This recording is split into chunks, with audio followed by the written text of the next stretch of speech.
ప్రేక్షకులకి ఆ లలితాంబిక అమ్మవారి యొక్క అనుగ్రహం పరిపూర్ణంగా కలగాలని మనస్ఫూర్తిగా కోరుకుంటూ మనం ఈరోజు మార్చి మాసంలో 12 లగ్నాల వారికి ఎటువంటి ఫలితాలు జరగనున్నాయి. సరే, లగ్నం తెలియదు, రాశి నుంచి చూసుకోండి, no problem. But first priority మాత్రం లగ్నానికే ఇవ్వండి.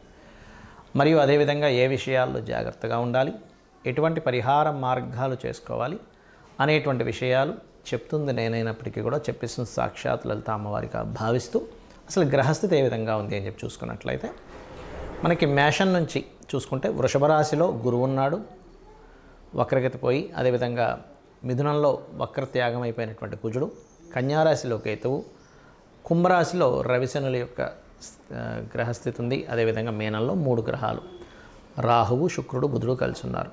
దీని తర్వాత 15వ తేదీ నుంచి రవి కూడా వచ్చి 4 గ్రహాలు కలిసి ఉంటాయి.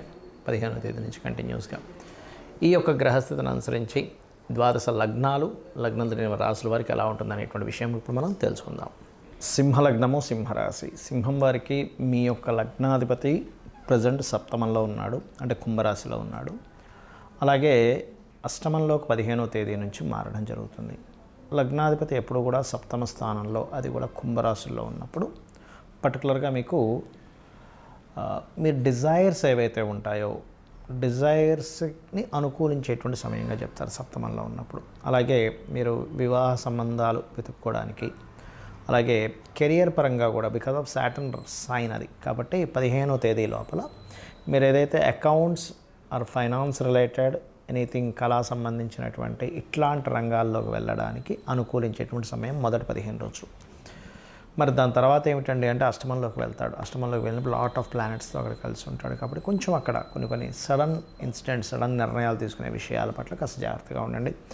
ముఖ్యంగా మీరు ధనానికి సంబంధించిన విషయంలో, ధన సంబంధించినటువంటి అంశాల్లో కేతు 2వ స్థానంలో ఉన్నాడు కాబట్టి కేతు అనేటువంటి ధనానికి కారకుడు అవుతున్నాడు మీకు ఇప్పుడు ప్రజెంట్ ఉన్న కండిషన్లో. కాబట్టి మీరు ఎవరికైనా ధనం ఇచ్చేటప్పుడు కానీ, ధనం తీసుకునేటప్పుడు కానీ, ధన సంబంధించినటువంటి విషయాల్లో కానీ పర్టికులర్గా మీరు చేసేటప్పుడు ఈ కేతు మారే వరకు కూడా గణపతిని ఎక్కువగా ఆరాధిస్తూ ఉండండి. ఎంత మీరు గణపతి ఆరాధన చేస్తుంటే అంత బాగుంటుంది చూసుకున్నట్లయితే.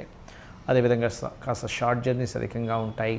ఇప్పుడున్నటువంటి అష్టమంలో ఉండే గ్రహాల వల్ల ఆల్ ఆఫ్ సడన్గా ఏదో ఊరు వెళ్ళడం, ఆల్ ఆఫ్ సడన్గా ఏదైనా దేవతాలయాలకు వెళ్ళడం లాంటివి ఎక్కువగా జరుగుతూ ఉంటాయి. మరియు అదేవిధంగా హోమ్ లోన్స్, ఎప్పటి నుంచో లోన్స్ కోసం ట్రై చేసేటువంటి వారికి ఖచ్చితంగా ఆ లోన్స్ అనేటువంటిది లభ్యం అవ్వడం జరుగుతుంది. కొంచెం సంతానం గురించి కొంత స్ట్రెస్ ఉంటుంది.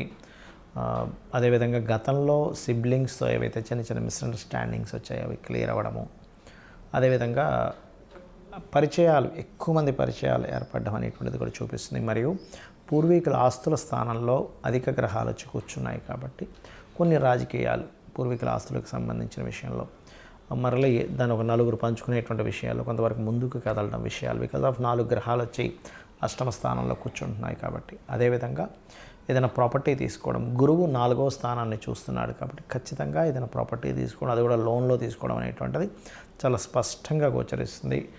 మీ యొక్క లగ్నానికి రాజయోగ కారకుడైనటువంటి కుజుడు లాభస్థానంలో 4, 9 అధిపతి లాభస్థానంలో ఉన్నందుకు పర్టికులర్గా కొంత ఈ 4, 9 అనేటువంటిది విద్యాస్థానంగా చెప్తారు. మరియు స్పిరిచువల్ స్థానం కూడా 9వ స్థానం కాబట్టి స్పిరిచువల్గా కొంత మీకు క్లారిటీ పెరగడం కానివ్వండి, అదేవిధంగా విద్యాపరంగా కొన్ని లాభాలు కలగడం కానివ్వండి, వాహనపరంగా గృహపరంగా కొన్ని లాభాలు కలగడం కానీ అనేటువంటిది చాలా స్పష్టంగా వచ్చేస్తుంది. కాకపోతే మీరు ముఖ్యంగా తీసుకోవాల్సిన నిర్ణయాలు, ఎవరికైనా మనీ ఇచ్చేటప్పుడు కొంచెం జాగ్రత్తగా ఉండండి. అదేవిధంగా వాహనాల మీద వెళ్ళేటప్పుడు స్పీడ్గా వెళ్ళకండి. ఇక మీరు చేయవలసినటువంటి దేవతారాధన, దత్తాత్రేయుడి యొక్క ఆరాధన ఎక్కువగా చేయండి. మరియు అదేవిధంగా చూసుకున్నట్లయితే స్పెసిఫిక్గా మీరు గోవులకి క్యారెట్స్, బెల్లము, గ్రాసము ఎక్కువగా తినిపించండి. అన్ని విధాలా మీకు బాగుంటుంది. ఈ మార్చి మాస ఫలితాలు అయిపోయిన తర్వాత మనకి నూతన సంవత్సరం రాబోతుంది, విశ్వవసు నామ సంవత్సరం. ఇప్పటి నుంచే చెప్తున్నాను, అసలు విశ్వవసు నామ సంవత్సరంలో అయినా మీరు కంప్లీట్గా సక్సెస్ అవ్వాలంటే ఎటువంటి జాగ్రత్తలు తీసుకుంటే ఎవరైనా సరే, అంటే ఏ లగ్నంలో పుట్టినా, ఎటువంటి నక్షత్రంలో పుట్టినా, ఎటువంటి గ్రహస్థితులు ఎలా ఉన్నా సరే, ఇప్పుడు నేను చెప్పబోయేది మీకు ఫైనాన్షియల్గా, పేరు ప్రఖ్యాతుల పరంగా మీరు అనుకున్నటువంటి సంకల్పం ఏదైనా, మీ డిజైర్ ఏదున్నా సరే నెరవేరడానికి ఇప్పుడు నేను మీకు ఒక ఆస్ట్రాలజీలో ఉండేటువంటి ఒక సీక్రెట్ చెప్తున్నాను. అది కనుక పాటించగలిగితే అద్భుతంగా మీరు చేరుకోగలుగుతారు.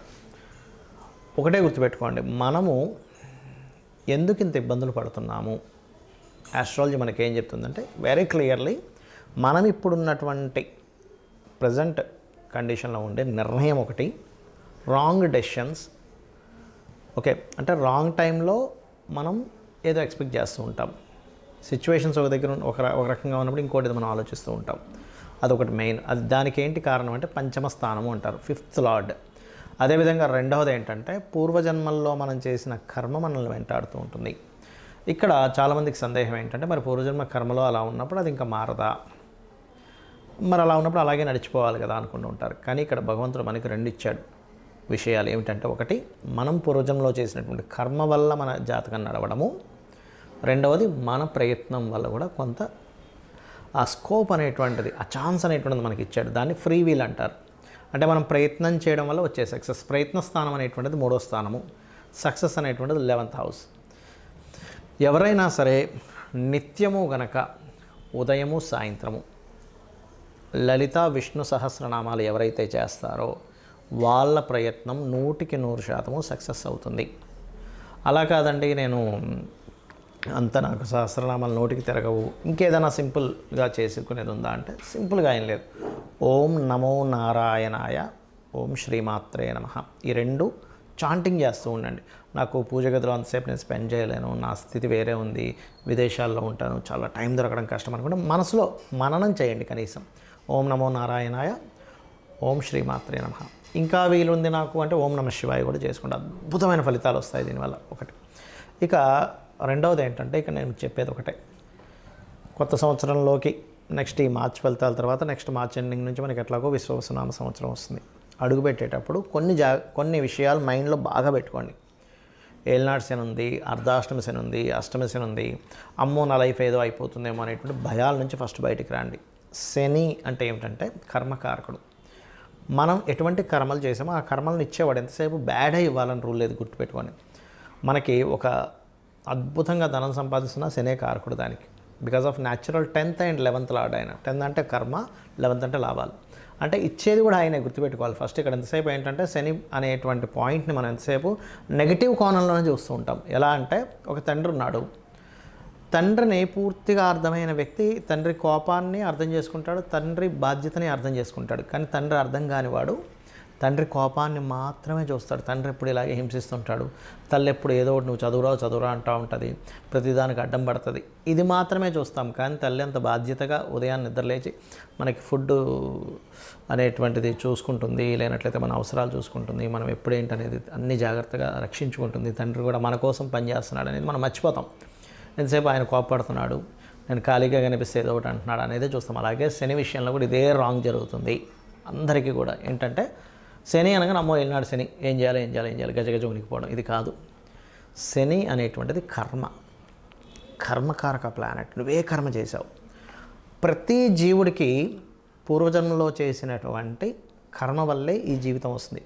ఇక్కడ మ్యాటర్ ఏంటంటే అందరూ బాధపడడానికి కారణం మనం పాస్ట్ లైఫ్లో ఏం చేసాం, ఇక్కడ అసలు ఈ జన్మ ఎందుకు పుట్టామనే విషయం తెలియకపోవడమే మనం బాధపడుతూ ఉంటాం. నువ్వు ఒక డాక్టర్ అవ్వాలనుంది, నువ్వు కొంతమందికి డాక్టర్గా నువ్వు సేవ చేయాలనుంది, అప్పుడు నువ్వు డాక్టరే సేవ చేస్తుంటావు. లేదా ఒక ఇంజనీర్ అవ్వాలనుంది, లేకపోతే ఒక మంచి టిఫిన్ సెంటర్ పెట్టాలనుంది, లేనట్లయితే ఇంకోటి ఏదో అవ్వాలనుంది. మనం ఏం చేస్తున్నామంటే అసలు ఏమవ్వాలనుంది, ఎందుకు పుట్టామనే విషయం మర్చిపోయి ఆ పుట్టిన విషయాన్ని, అది జరుగుతున్న అంశాన్ని ఎంజాయ్ చేయడం మానేసి అది అవ్వలేకపోయాను ఇది అయిపోయానని చెప్పి బాధపడుతూ ఉంటాం. కానీ నువ్వు యాక్చువల్గా నువ్వు పుట్టింది ఫలానాది అవ్వడానికి. ఒక ఆస్ట్రాలజర్గా ఎవరికైనా ఏదైనా ప్రాబ్లం ఉంటే వాళ్ళకి గైడ్ చేసి వాళ్ళ ప్రాబ్లమ్ని గ్రహపరంగా ఏం చేసుకోవాలనేది స్పష్టంగా వాళ్ళకి క్లియర్గా చెప్పడానికి ఒక ఆస్ట్రాలజర్ అవుతాడు. అదేవిధంగా ఒక డాక్టర్ ఆ రోగాన్ని నివారించడానికి ఒక డాక్టర్ అవుతాడు. ఒక ఇంజనీర్ చక్కటి బ్రిడ్జెస్ లేకపోతే ఇల్లు కట్టుకోవడానికి ఇంజనీర్ అవుతాడు. అంటే అది కర్మ.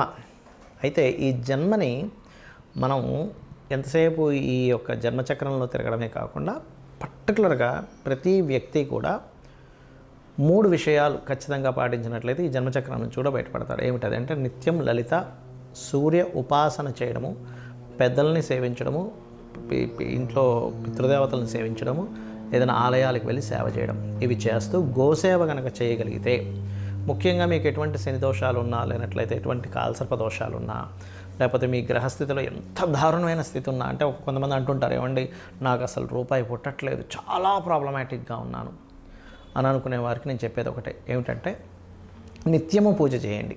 నిత్యము పూజ చేయండి, డైలీ మార్నింగ్ ఈవినింగ్. ఏమంటే మాకు అది సరిపోవట్లేదు, నిత్యం పూజ చేస్తున్నాను అన్నప్పుడు ఒక యంత్రం పెట్టుకోండి చక్కగా. ఆ యంత్రాన్ని ఒక రాగిదాంతో చేస్తారు. ఆ యంత్రానికి ఏంటంటే జలావాసము, పుష్పవాసము, ధాన్యవాసం చేసి దానికి శక్తిని చేకూర్చి దానికి జపం చేసి ఇస్తారు. యాక్చువల్గా అది ఇస్తుంటారు. కొంతమంది అడిగినప్పుడు నేను కూడా ఏర్పాటు చేశాను. బట్ ఏంటంటే మీరు ఎక్కడైనా కూడా తీసుకోవచ్చు అది. అయితే ఇక్కడ ఏంటంటే దాన్ని కనుక చేయగలిగితే ఇంకొంచెం స్ట్రెంత్ పెరుగుతుంది మీకు.